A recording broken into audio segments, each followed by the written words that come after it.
Welcome back, YouTubers. This is going to be a review of Transformers War for Cybertron Kingdom Predacon Scorpinoc. Not to be confused with the Headmaster Scorpinoc, which was the previous year's Titan figure. Anyway, let's get to the figure. As you can see, it's got the standard Kingdom box. Shows off all the, or at least some of the features. And Scorpinoc here is, well, to be quite honest, he's small. Like, see how he's a lot shorter than even Reflector here. I'm not saying something. I don't know why they made him so short. It's kind of odd. Now, he came with the ARC card for me, and with the one showing it transformed into its robot mode, so pretty cool there. And as for his transformation, it's pretty simple.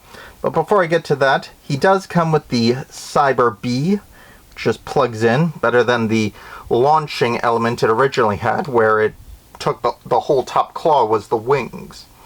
And a pair of missiles, thankfully not some spring-loaded insanity. I had a friend who had this, the original of the toy. Ooh boy, those missiles caused no end of trouble because they kept going off. Anyway, he's a pretty simple transform. Pop into his chest cavity here. Tuck the head down a little to pull out the scorpion head. Now, Scorpinoc was only in the first season of Beast Wars. This was because Waspinator becoming a cult favorite required them to kill off several characters to make way for new ones.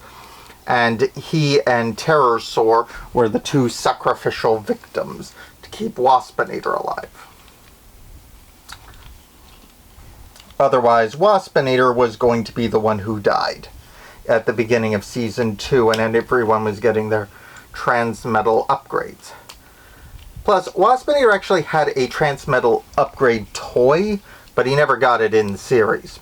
Sorry to say, because that would have actually been kind of cool.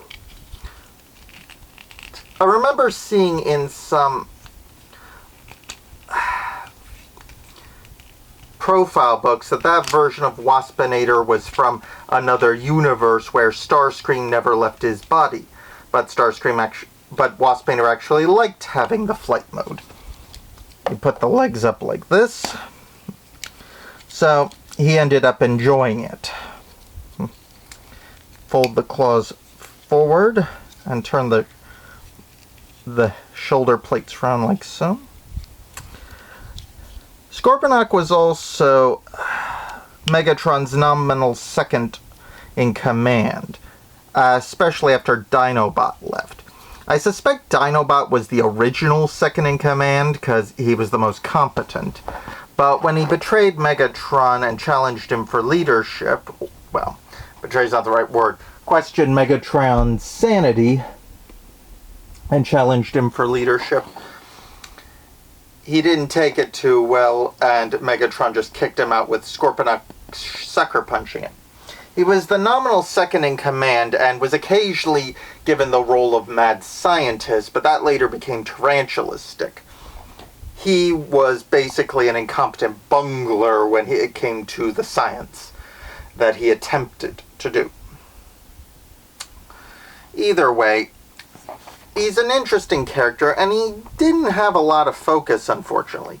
He was just kind of a mook, unlike Terrorsaur, who was a pterodactyl and basically was the Starscream of their group early on. Scorpinoc never did that much except bungle things and get shot repeatedly. He wasn't as bad as Waspinator, but he never amounted to the same cult classic poor guy constantly getting the living daylights kicked out of him status that he had.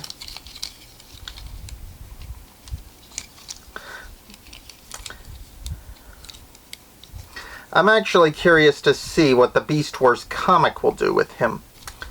Plus, in the Kingdom series they showed several versions of him being around at the same time. So I'm wondering if he's less of an individual and more a basic mold for just troops in general. Who can say? He's small enough to be one. All in all, this is definitely a good figure, especially because it works a lot more like the Scorpinoc from the original series, and looks more the part too.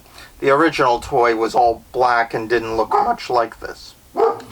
Otherwise, that's all for now, so please like, subscribe, comment below, share this video, and I'll see you all next time. Ciao!